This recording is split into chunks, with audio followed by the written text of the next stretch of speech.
Welcome to Talking Climate with Katherine Hayhoe.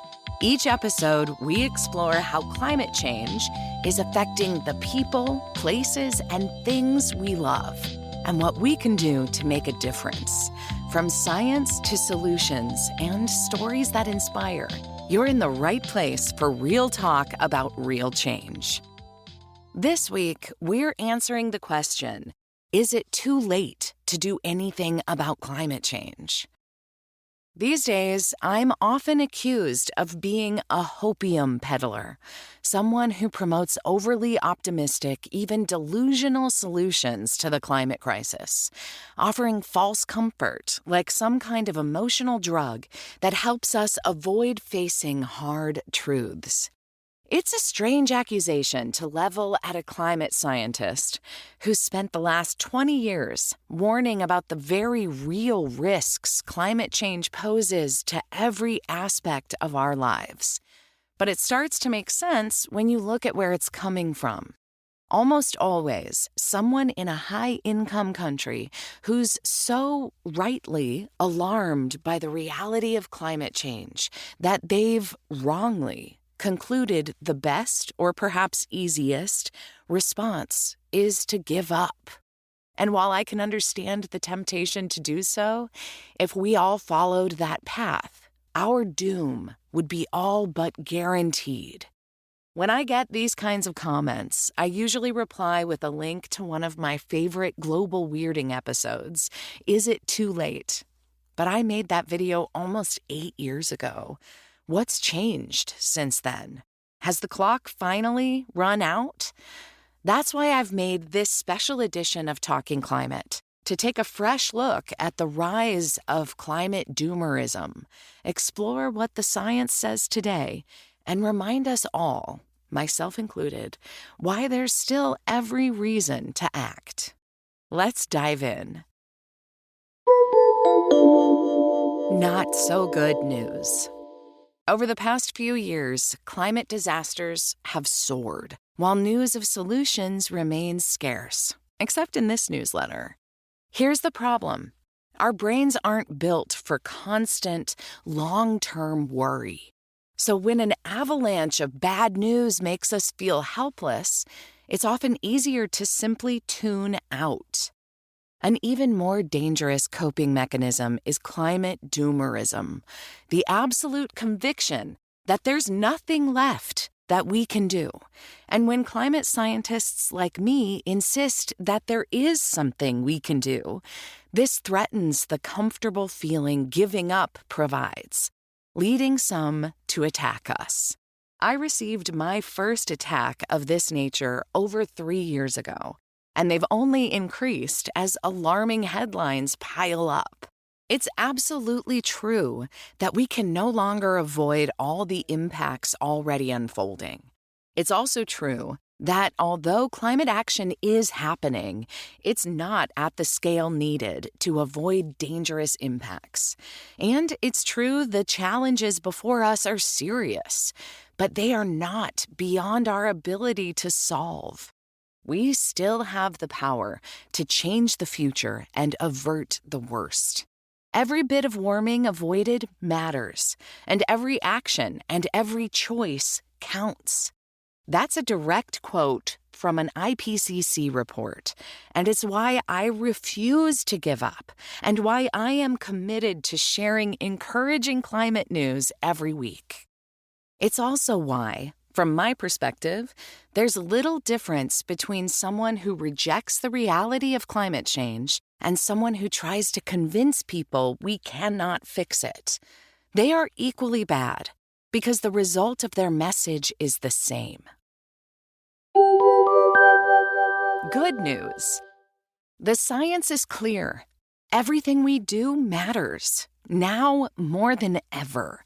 So what we most need are people who, upon recognizing the seriousness of the climate crisis, are motivated to act, not give up. And the good news is, there's a lot more of us than you would think. People's Climate Vote is the world's largest survey on climate change. You can explore your country's results at the link in the show notes. But the most stunning findings in this year's survey, in my mind, are the global numbers. 80% want their country to do more on climate change. 78% think their country should do more to protect people from extreme weather events. 72% want their country to speed up the transition from fossil fuels to clean energy. And lastly, 69% said climate change was already affecting big life decisions, from where to live to what to buy. But in most countries, the majority of people don't talk about it or hear anyone else talk about it on a regular basis. As a result, all too often, they think they're in the minority. Why does this matter?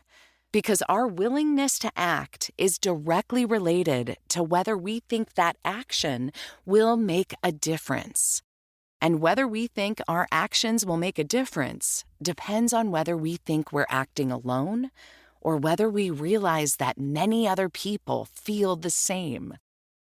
As historian Emily Pauley shared with us just a few months ago, the world has changed before when people loudly demanded it to do so.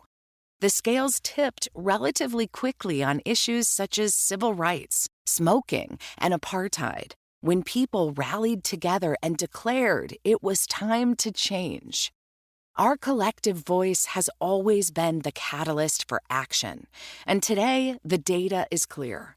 The majority of voices already agree. We just have to start using them. What you can do. As I often say, we can't tackle climate change alone, but I know we can do it together. But here's the thing.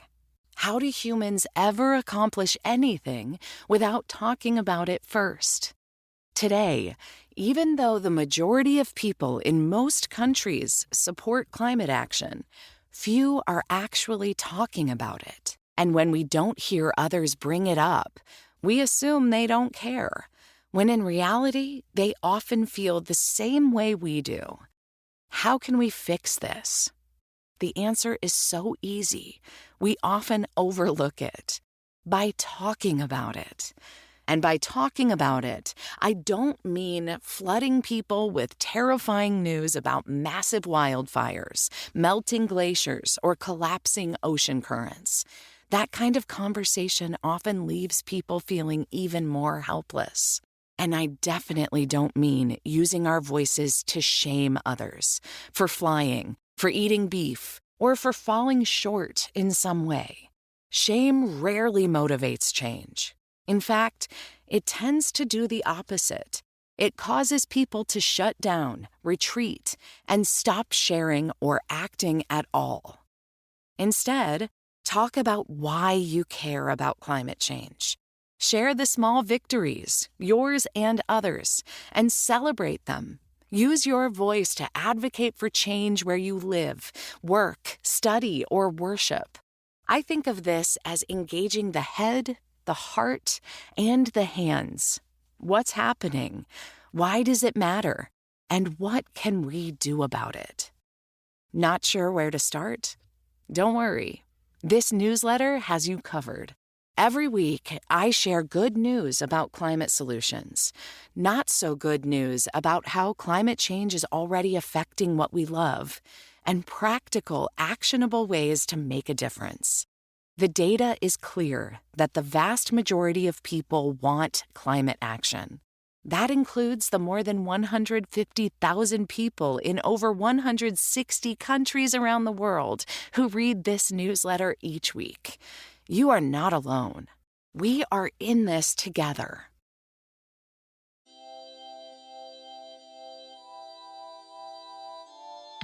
Thanks for listening to Talking Climate, narrated by Ann Cloud. For more resources, links, and actions you can take, check out the full newsletter at www.talkingclimate.ca. Remember, every climate conversation counts.